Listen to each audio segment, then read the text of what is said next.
Notemos aquí el Señor habla ahora, en el resto de este capítulo, nos habla de dos puertas, nos habla de dos clases de fruto, nos habla de su juicio y termina hablándonos de los dos cimientos. Brevemente veremos este pasaje. Entrad por la puerta estrecha. Esa es la puerta de justicia.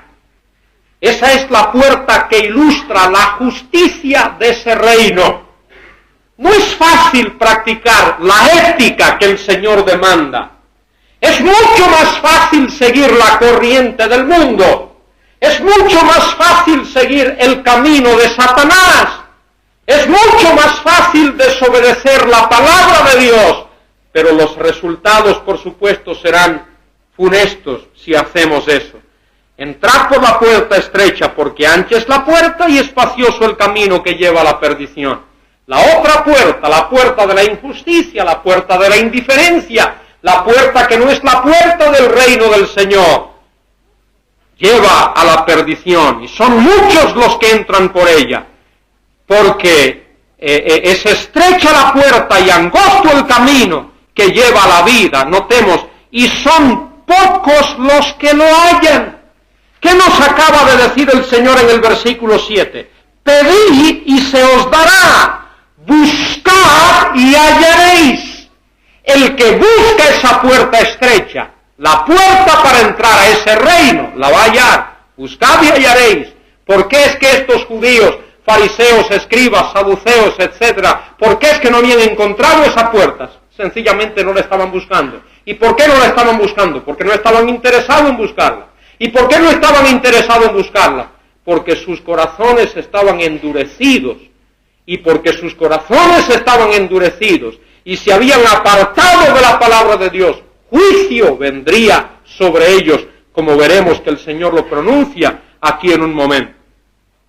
Versículos 15 en adelante, guardaos de los falsos profetas, esos que estaban enseñando mal al pueblo, que vienen a vosotros vestidos de ovejas, pero por dentro son lobos rapaces. Por sus frutos los conoceréis. Dos clases de frutos. ¿Acaso se cosechan uvas de los espinos o higos de los abrojos? La respuesta ahí es no. Así también todo buen árbol da buen fruto, pero el árbol malo da frutos malos. Esos fariseos, esos escribas, esos saduceos estaban dando frutos malos, y el fruto es malo porque la raíz es mala.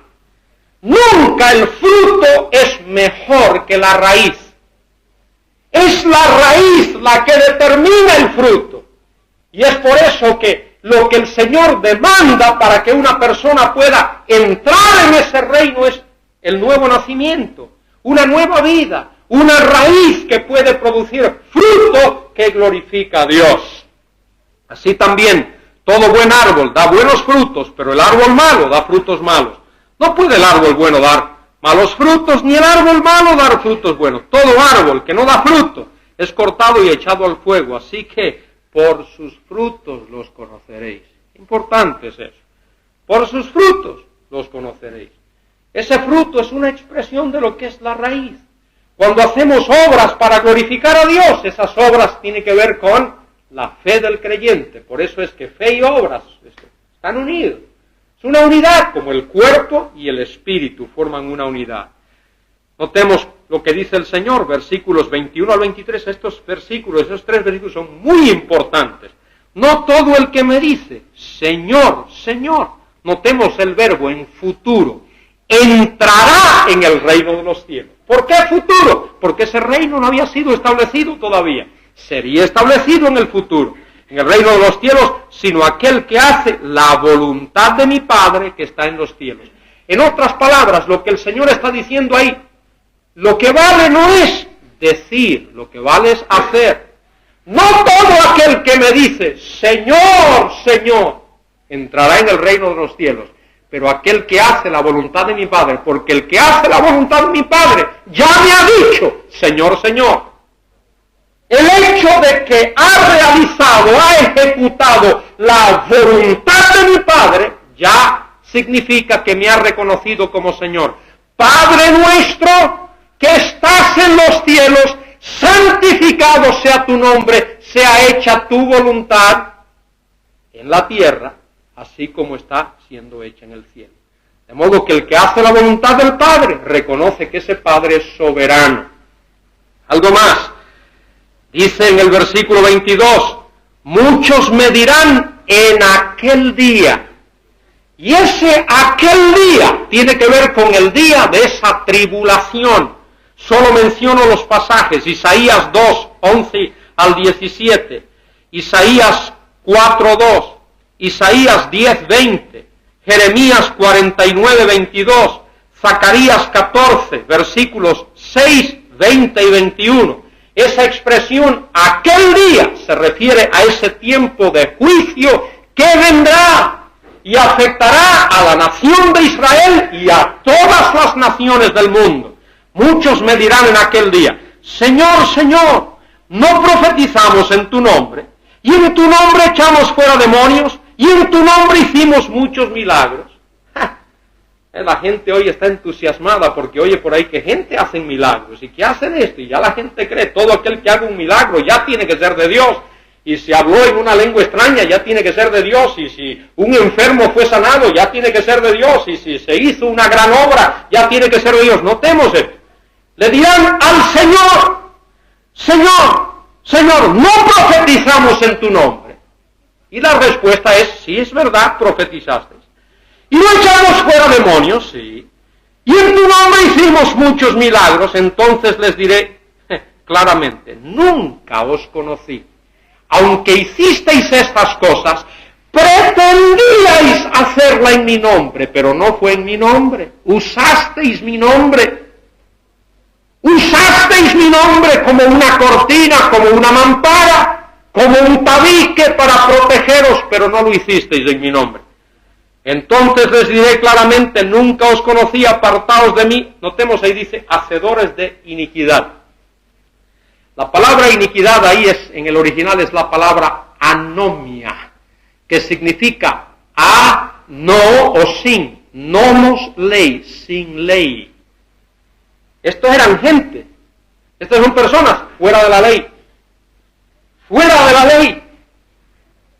¿Qué significa eso, fuera de la ley? Que se han salido del círculo, del marco de la ley de Dios. De la palabra de Dios, de la ley y de los profetas. ¿Qué es lo que está haciendo el Señor aquí? Dándole a estos israelitas, judíos, fariseos, saduceos, escribas, la interpretación correcta de ¿qué? De la ley mosaica. Esa ley que ellos abandonaron. Esa ley que refleja el carácter de Dios. Esa ley que indica la ética que Dios demanda de los ciudadanos del reino. Por eso le llama hacedores de iniquidad. Y luego termina el capítulo hablando de los dos fundamentos.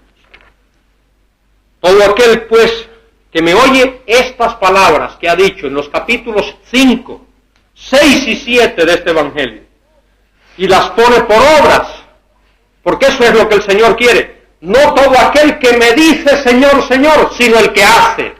El que oye estas palabras, como dice Santiago, notemos que Santiago copia aquí estas expresiones del Señor. Santiago habla de aquel que es oidor de la palabra, oidor olvidadizo, y aquel que es hacedor de la palabra. Todo aquel pues que me oye estas palabras y las pone por obra, le compararé a un hombre prudente que edificó su casa sobre la roca. Descendió la lluvia, vinieron los torrentes, soplaron los vientos, y embistieron contra aquella casa, y no cayó porque había sido cimentada sobre la roca. Pero el que oye estas palabras y no las pone por obra, les compararé a un hombre insensato, que edificó su casa sobre la arena, y descendió la lluvia, vinieron los torrentes, soplaron los vientos, dieron con ímpetu en aquella casa, y cayó y fue grande su ruina. Cuando terminó Jesús estas palabras, la gente se quedaba atónita de su doctrina. ¿Sabéis lo que hacían los fariseos y los escribas? Cuando enseñaban decía, el doctor fulano de tal dijo tal cosa. Y el doctor mengano dijo tal cosa. Y Cristo, nada de eso. La ley dice esto, y yo os digo. La ley dice esto, y yo os digo. La ley dice esto, y yo os digo. Y estos hombres estaban atónitos, porque les enseñaba como quien tiene autoridad, y no como los escribas. Esa es la enseñanza de la palabra. Y en esta noche somos retados a vivir y a hacer lo que enseña esa palabra. Y debemos de dar gracias a Dios que nos ha dado una palabra tan maravillosa y una tan especial y un Espíritu de Dios que nos enseña esa maravillosa palabra.